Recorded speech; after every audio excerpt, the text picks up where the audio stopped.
On redémarre ici, là, dehors. Petite vidéo de dehors, première vidéo de l'année dehors.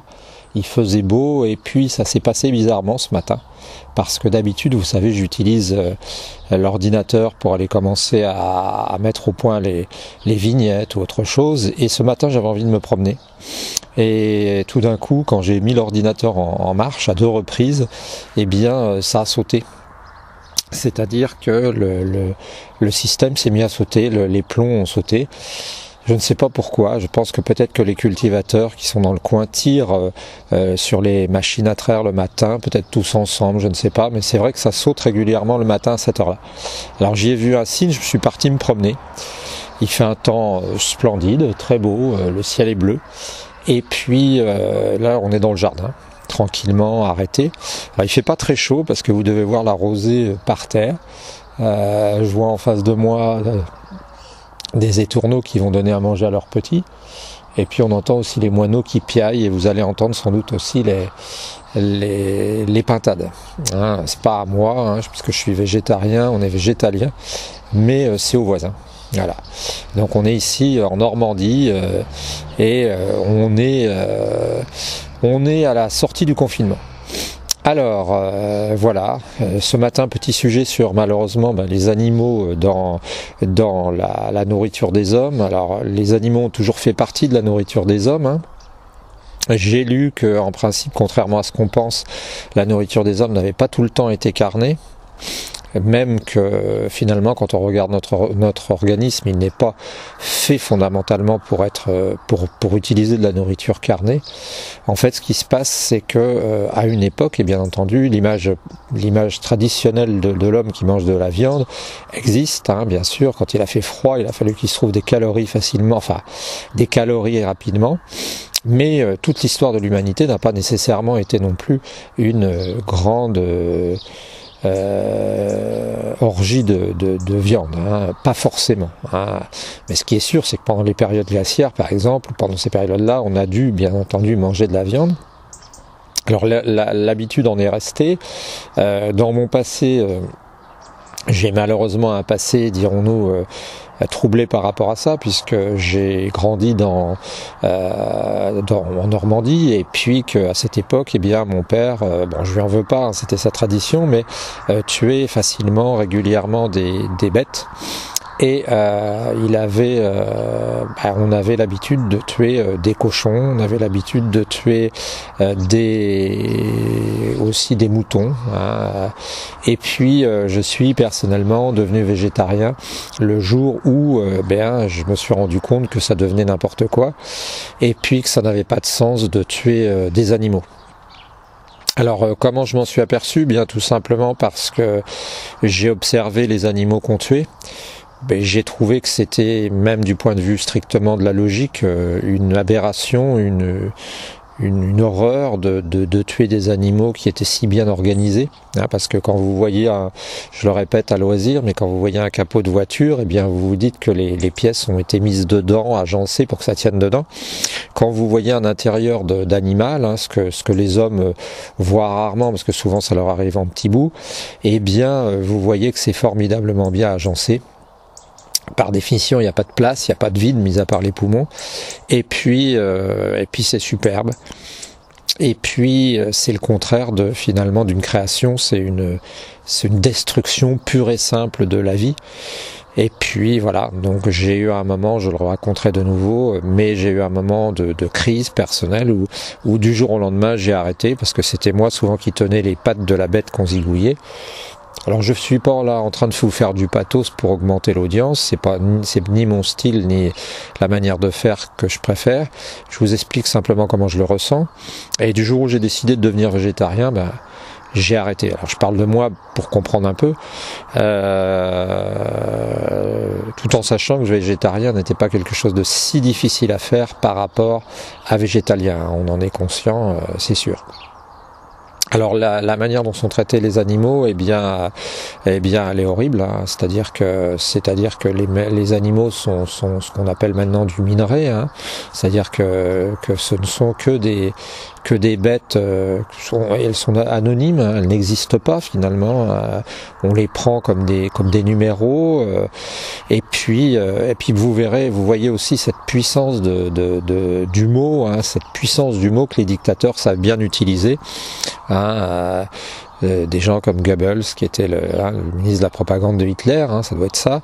Et bien lui, qui est mort d'ailleurs avec lui dans le bunker, après lui bien sûr, en ayant tué ses 6 enfants, eh bien ces personnes-là connaissaient bien l'utilité du mot ou du non-mot. Hein. Ben, les animaux deviennent des numéros et on ne les appelle plus des animaux, on appelle ça du minerai, paraît-il, et ça devient totalement anonyme. Hein. Quelqu'un disait que quand on prend, je ne sais pas moi, un morceau de viande d'un abattoir de Chicago, s'il y a un abattoir à Chicago, parce qu'il y a très peu d'abattoirs aux États-Unis, hein, il y en a quelques très grands, immenses, et bien finalement on a des chances dans un plat mélangé d'avoir 1000 bêtes peut-être différentes qui vont être rentrées. Un peu comme quand on achète des cerises, c'est pas forcé que toutes les cerises viennent du même arbre.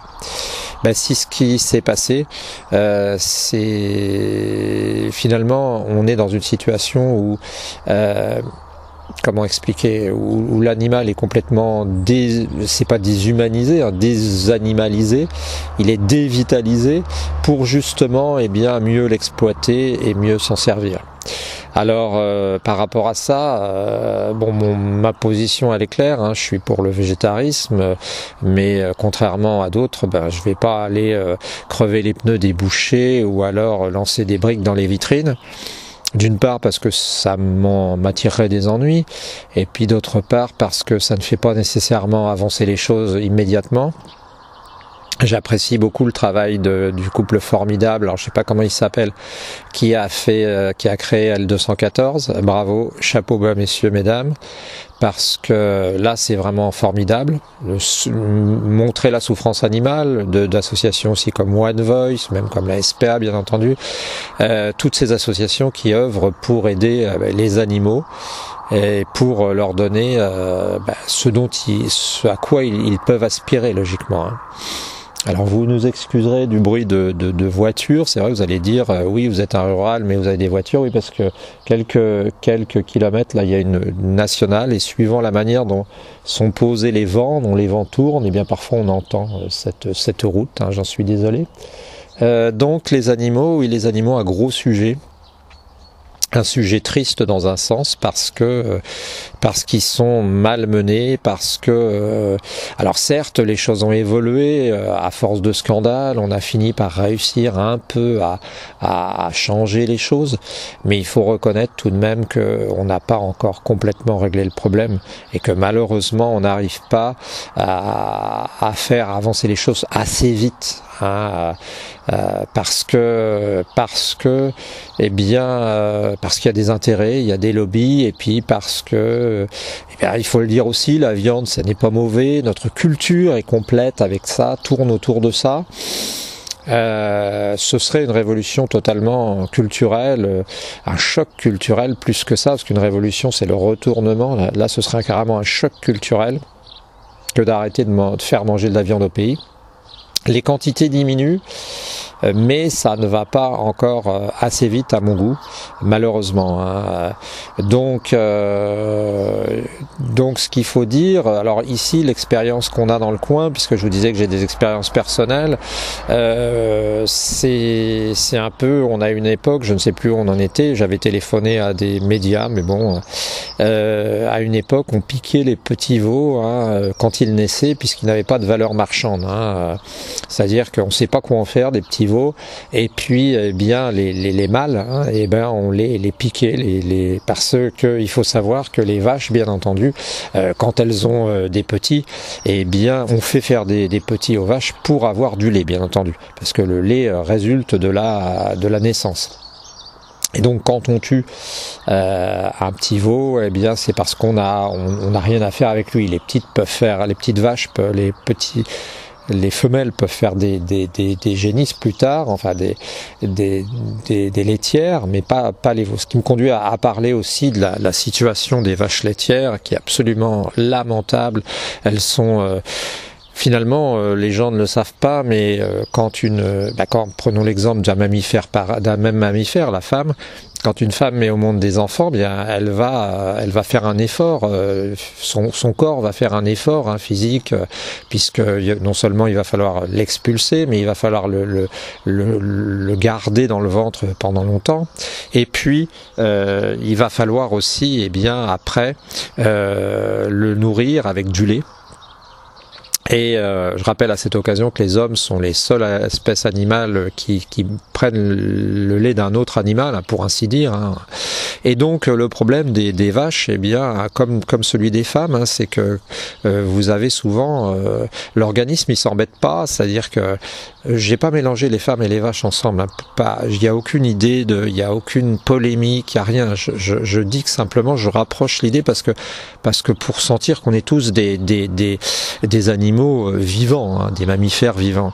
Et donc le problème, c'est que l'organisme, quand il a besoin de nourriture, d'éléments, va puiser dans le squelette. Et puis les femmes, comme les vaches peuvent être affectées par ça, parce que il y a des déminéralisations, paraît-il, c'est un choc physiologique. Et puis, qu'est-ce qui se passe chez les vaches? On les fait avoir des veaux à longueur de temps.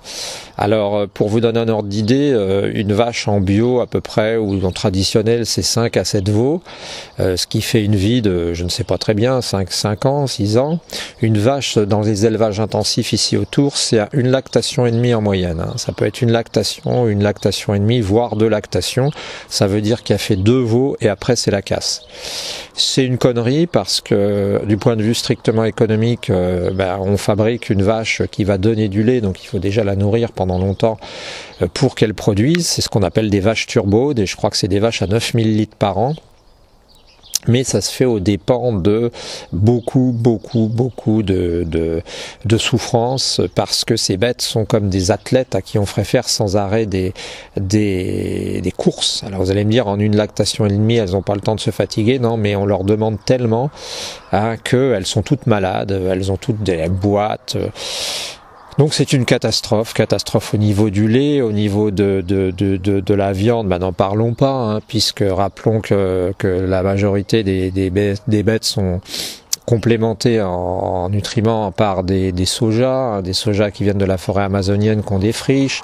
Enfin bon, je crois qu'il fallait faire un point sur les animaux là, parce que il est temps de se réveiller, pour arriver à changer les choses, et puis pour faire que nous devenions responsables. À notre époque, c'est absolument incroyable d'imaginer encore qu'on tue des bêtes, c'était un âne derrière, qu'on tue des bêtes simplement pour se nourrir. J'arrive pas à concevoir, et je ne cautionne pas à 100% les gens qui vont, je vais pas dire dynamiter les abattoirs, mais qui auraient envie d'actions violentes contre les abattoirs, contre les gens qui tuent les animaux, parce que je pense que si de la même façon que l'esclavage nous paraît aberrant actuellement, avec le temps, je pense qu'on arrivera à se dire que la nourriture animale était une folie, compréhensible à une certaine époque où on n'avait pas à manger, où il fallait sauver sa peau, mais à l'heure actuelle, que ce soit au niveau écologique, que ce soit au niveau économique, que ce soit au niveau sanitaire, c'est une folie, d'autant plus que la viande n'est pas une solution pour la nourriture. Nous ne sommes pas faits pour ça. Voilà, nous n'avons pas l'estomac du lion. Voilà, bon, c'était vraiment un point simple, mais bon, je crois que tous ceux qui sont au fait du problème, le savent bien, et puis tous ceux qui ne veulent pas changer, ne voudront pas, donc je vais pas faire le tour du sujet 30 000 fois. Encore un grand merci à L214 et à ses créateurs, et puis essayez de votre côté de faire un petit effort, hein, si vous pouvez vous priver de temps en temps, voire même devenir végétarien. Je vous assure que végétarien ça devient pas, c'est pas dur du tout. Végétalien c'est dur, oui, parce que vous supprimez tout, les œufs, le lait, tout.